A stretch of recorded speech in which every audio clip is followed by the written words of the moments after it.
Tonight, it's Kristen Stewart and Robert Pattinson. Now, they have actually never confirmed that they are a couple, but Twilight fans will tell you these two share a love that's immortal. When Edward and Bella said their I do's in the Twilight saga Breaking Dawn Part 1, it was the wedding that Twilight fans had been longing to see. And it was just as exciting for Kristen Stewart and Robert Pattinson.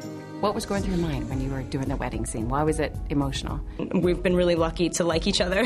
Yeah. And so it felt like for real. Sparks kind of flew. It felt good. No one.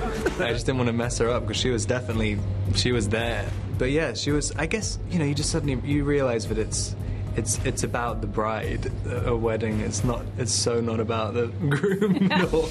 It was the culmination of an on-screen romance that moviegoers first saw with the release of Twilight back in 2008. I trust you. Don't. I'm here. I trust you.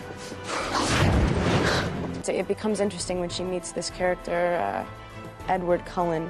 There's something about their makeup that they can't not have one another. I dream about being with you forever.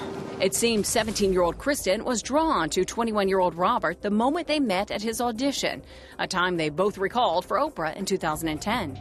Did you have to kiss? Yeah.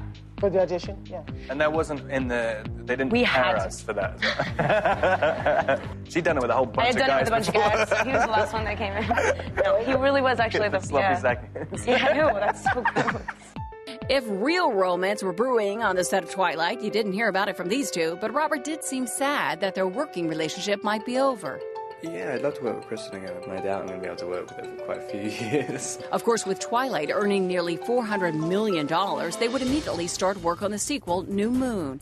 And Kristen told us she was putting everything into their kissing scenes. The only way that I can really feel like I've brought something to life is if, as soon as you call cut, I sort of go like, whoa, hello.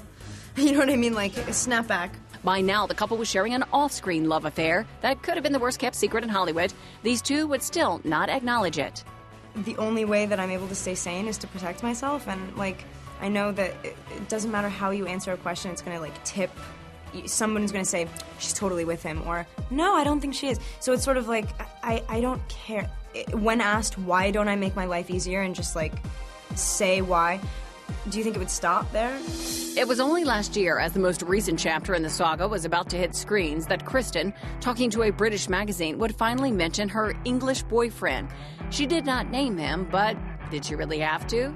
You said the other day, how could anyone not know we're dating? Is that your way of finally going, could you please stop asking? That's funny. Is that your way of finally asking me? Yeah, no. Exactly. No, I'm never going to talk about it. And I know, and it's fun. Yeah, it's going to continue to be like, why? Like, you're almost trying to make it more of a big deal, but I'm actually not, because there's no other way of playing it. Well, you can watch their love affair on screen, at least, in all 4 Twilight movies. They're out on DVD right now. And the final installment, Breaking Dawn Part 2, hits theaters November the 16th.